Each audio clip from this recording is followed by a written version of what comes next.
जय हिंद। आइए इस वीडियो के माध्यम से हम लोग रक्तवाहिनी ब्लड वेसल्स के बारे में कुछ जानकारी प्राप्त करते हैं।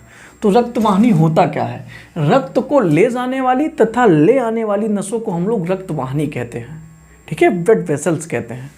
रक्त को ले जाने वाली तथा ले आने वाली नसों को हम लोग रक्तवाहिनी कहते हैं। और ये जो नसें होती हैं ये धमनी होती हैं और सिरा होता है। इसको अंग्रेजी में हम लोग आर्टरी बोलते हैं और सिरा को अंग्रेजी में हम लोग वेंस बोलते हैं। ठीक है, तो आइए हम लोग धमनी के बारे में पढ़ते हैं अभी। तो धमनी क्या होता है? यह शरीर के अधिक गहराई पर होती है। धमनी जो है शरीर के अधिक गहराई पर होती है। ठीक है, दूसरा है क्या है कि इसके जो रंग होते हैं वो लाल होते हैं। इसके रंग जो होते हैं वो लाल होते हैं। तीसरा है कि इसमें कपाट नहीं पाया जाता है, इसमें कोई वाल्व नहीं पाया जाता है। चौथा है कि यह रक्त को हृदय से लेकर शरीर के अंगों तक ले जाती है। ठीक है, और जिसका प्रेशर होता है 120। मतलब धमनी हृदय से जो है रक्त को शरीर की तरफ ले जाती है 120 प्रेशर से।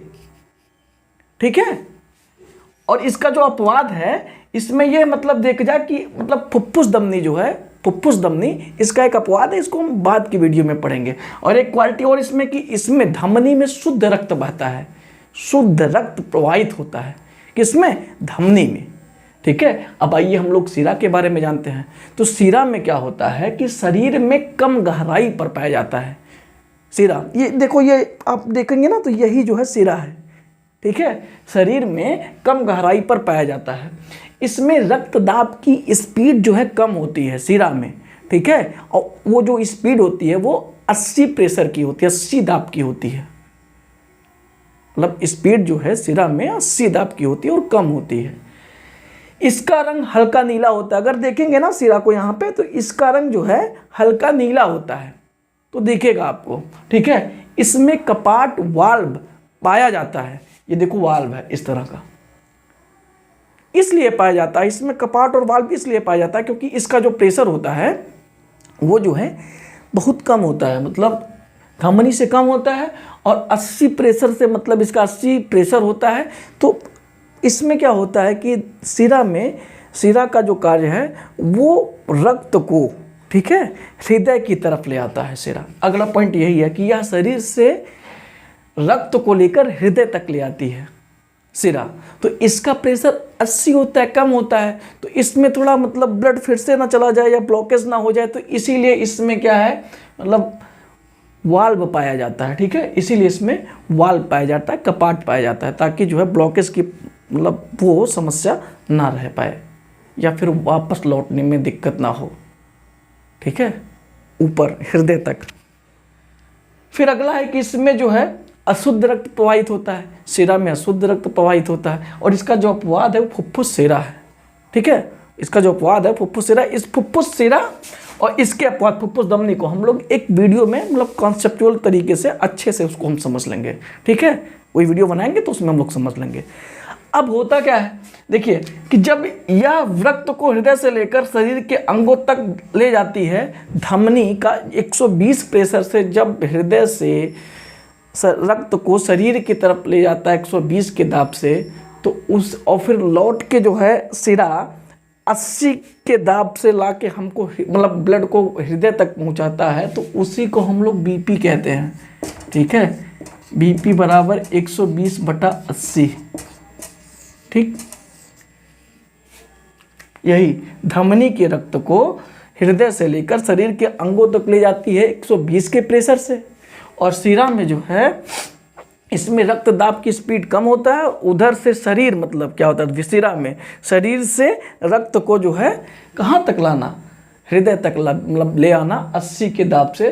तो इसी को हम लोग कहते हैं 120/80।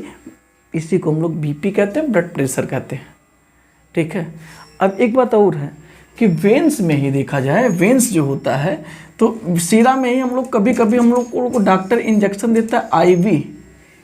आईवी का मतलब होता है इंट्रावेंस। तो ऐसा जो इंजेक्शन जो है मतलब सिरा में जब लगाया जाए तो उसी को हम लोग आईवी कहते हैं। ठीक है, शरीर मतलब सिरा के अंदर जब लगाया जाता है इंजेक्शन तो उसी को हम लोग आईवी कहते हैं। देखा जाए तो इंजेक्शन पे लिखा रहता है आईवी, और दूसरा जो इंजेक्शन रहता है उस पे लिखा रहता है आईएम। आईएम तो मतलब इसका होता है कि इंट्रामस्कुलर, ठीक है, तो मांसपेशियों के अंदर घुसेड़ना इसी को हम लोग जो है इंट्रामस्कुलर कहते हैं, ठीक है। तो एक चीज़ और, आईवी में क्या होता है कि अभी हम बताया ना कि ये सिरा में लगता है, तो सिरा का जो विशेषता ये है कि यह शरीर से रक्त को लेकर हृदय तक पहुंचाता है, ठीक है। तो कभी भी अगर आईवी का इंजेक्शन लगाता होगा, मतलब इंट्रावेंस में अगर इंजेक्शन लगाता होगा डॉक्टर, तो आपको इस तरीके से लगाता होगा। ये इंजेक्शन है तो इस तरीके से लगाता होगा, ठीक है, इस तरीके से नहीं लगाता होगा, इस तरीके से लगाता होगा, ठीक है। और मांसपेशियों में क्या होता होगा, मांसपेशियों में तो अगर देखा जाए आमतौर पे तो इंजेक्शन यहाँ भी लगा देगा, कूल्हे के पास भी लगा देगा, ठीक है।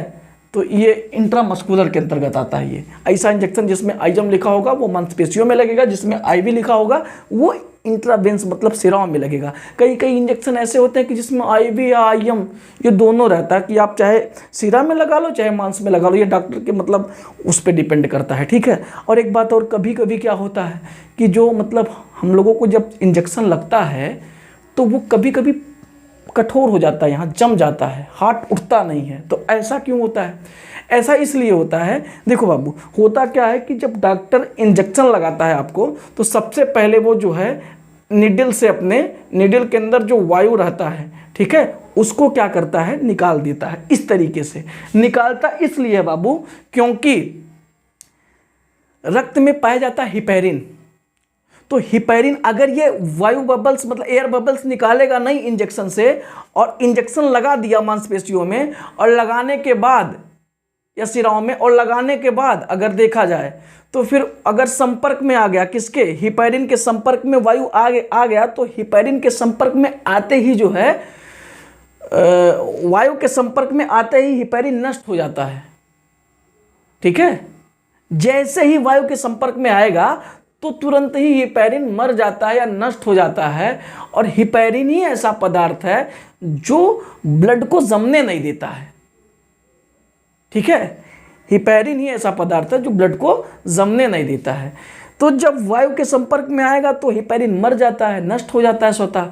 तो जब नष्ट हो जाता है तो उस मतलब जब नष्ट हो जाता है तो फिर क्या होता है कि हमारा जो है मतलब प्रोथ्रोम्बिन और फाइब्रोजिनोजेन ये दो मतलब मिलके रक्त को जमा देते हैं, ठीक है। और जब जमा देते हैं तो रक्त जो है अपना हाथ क्या होता है, उठता नहीं है, बहुत भारी भारी लगता है।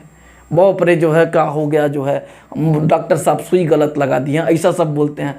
तो फिर ये होता इसलिए है कि जो है वायु बबल्स जो इंजेक्शन में रहता है वो निकलता नहीं है, वो संपर्क में आ जाता है किसके, जब लगता है तो हिपैरिन के। और हिपैरिन जब मतलब वायु के संपर्क में आता है तो खुद मर जाता है। और हिपैरिन ही ऐसा पदार्थ है जो ब्लड को जमने नहीं देता है। तो जब हिपैरिन मर जाता है तो वहाँ का ब्लड जो है जमा देता है, और जब जमा देता है तो हाथ भारी भारी लगता है, कठोर लगता है, उठता नहीं है। तो फिर डॉक्टर बोलता है कि ऐसा है, गर्म पानी और जो है नमक से जो है सिकाई कर दो, ठीक है। तो फिर मिलते हैं नेक्स्ट वीडियो में, तब तक के लिए जय हिंद।